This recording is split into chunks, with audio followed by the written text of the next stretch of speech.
Assalamualaikum warahmatullahi wabarakatuh. Perkenalkan, nama saya Naila Nadiba, mahasiswa jurusan Manajemen Bisnis Syariah, kelas 2T dengan NIM 123150020. Hari ini saya akan mempersembahkan sebuah video untuk tugas UAS Filsafat Ilmu, yaitu pertanyaan-pertanyaan UAS tentang filsafat ilmu. Yang pertama, filsafat ilmu dan perannya dalam perkembangan ilmu pengetahuan.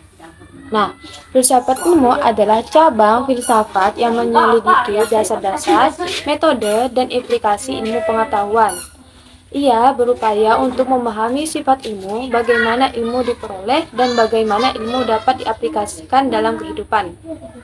Filsafat ilmu berperan penting dalam perkembangan ilmu pengetahuan dengan cara menetapkan batasan dan ruang lingkup ilmu. Filsafat ilmu membantu menentukan apa yang termasuk dalam suatu bidang ilmu dan apa yang tidak. Hal ini penting untuk menghindari kekeliruan dalam penelitian aplikasi ilmu. Lalu yang kedua ada mengembangkan metode ilmiah. Filsafat ilmu membantu merumuskan dan mengkritisi metode ilmiah yang digunakan dalam penelitian. Hal ini memastikan bahwa metode yang digunakan valid dan dapat diandalkan. Lalu ada menganalisis asumsi dan konsep dasar ilmu. Filsafat ilmu membantu menguji dan mengklarifikasi asumsi dan konsep dasar yang mendasari suatu bidang ilmu. Hal ini penting untuk memastikan bahwa ilmu tersebut didasarkan pada landasan yang kuat. Lalu juga ada yang menilai implikasi etika dan sosial ilmu. Filsafat ilmu membantu mengevaluasi dampak etika dan sosial dari aplikasi ilmu pengetahuan. Nah, hal ini penting untuk memastikan bahwa ilmu digunakan untuk kebaikan dan tidak merugikan manusia dan lingkungan. Singkatnya, filsafat ilmu berperan sebagai penuntun dan pengkritisi dalam perkembangan ilmu pengetahuan. Ia membantu para ilmuwan untuk memahami dasar-dasar ilmu, mengembangkan metode ilmiah yang valid, dan mengevaluasi implikasi etika dan sosial dari aplikasi ilmu. Lalu pertanyaan yang kedua, yaitu 4 sumber ilmu dalam Islam. Dalam Islam, terdapat 4 sumber utama ilmu pengetahuan. Yang pertama, Al-Quran sebagai wahyu Allah. Al-Quran merupakan sumber utama ilmu pengetahuan dalam Islam yang mengandung berbagai macam pengetahuan mulai dari ilmu alam, ilmu sosial, ilmu ekonomi, hingga ilmu akhirat. Lalu yang kedua ada Sunnah. Sunnah Nabi Muhammad SAW merupakan sumber ilmu kedua dalam Islam. Sunnah berisi ucapan, perbuatan, dan persetujuan Nabi Muhammad SAW yang menjadi pedoman bagi umat Islam. Ijma adalah kesepakatan para ulama tentang suatu hukum atau masalah agama. Ijma merupakan sumber ilmu ketiga dalam Islam dan hanya berlaku jika para ulama mencapai kesepakatan yang bulat. Lalu ada kias. Kias adalah proses penarikan analogi atau kesimpulan dari suatu hukum yang telah ditetapkan dalam Al-Quran atau Sunnah untuk diterapkan pada kasus yang serupa. Kias merupakan sumber ilmu keempat dalam Islam.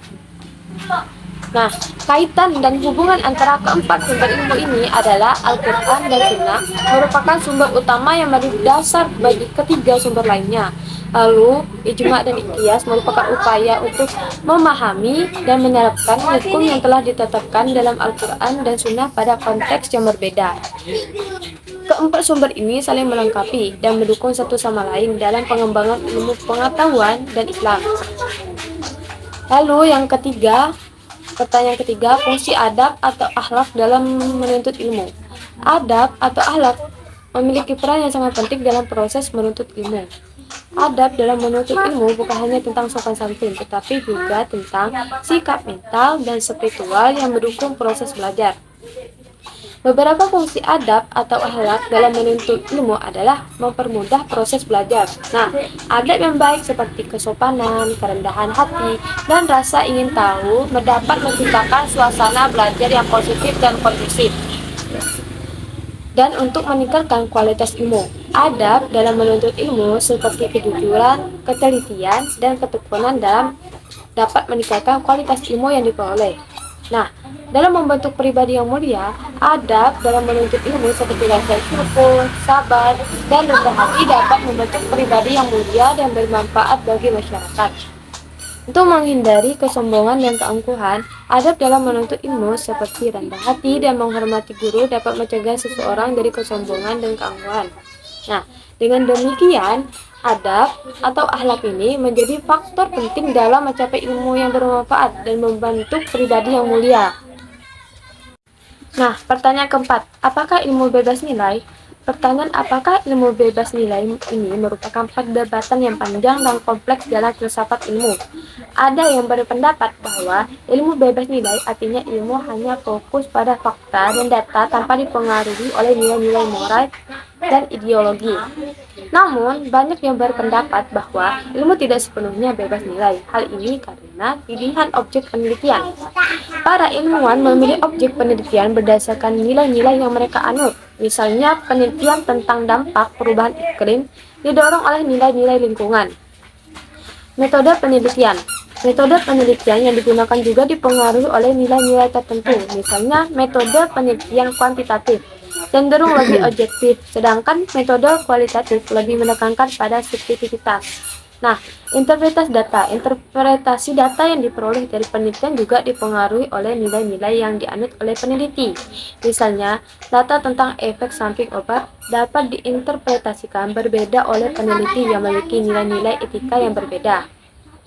Contoh konkretnya, pengembangan senjata nuklir. Ilmu fisik berperan penting dalam pengembangan senjata nuklir. Namun, nilai-nilai moral dalam etika menjadi pertimbangan penting dalam penggunaan senjata nuklir. Rekayasa genetika. Ilmu biologi dan genetika memungkinkan rekayasa genetika, namun nilai-nilai etika dan moral menjadi pertimbangan penting dalam penerapan. Kesimpulannya, ilmu tidak sepenuhnya bebas nilai.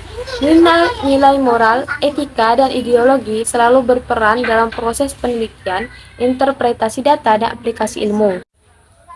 Pertanyaan kelima, hubungan pandangan hidup dan pandangan alam dengan filsafat ilmu. Pandangan hidup atau pandangan alam merupakan kerangka filosofis yang mendasari cara seseorang memandang dunia dan kehidupan.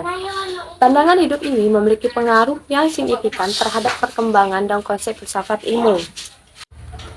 Pandangan hidup materialistis cenderung menekankan pada aspek materi dan mekanis dalam memahami dunia. Hal ini dapat mempengaruhi filsafat ilmu dengan mendorong pengembangan ilmu-ilmu yang bersifat empiris dan objektif.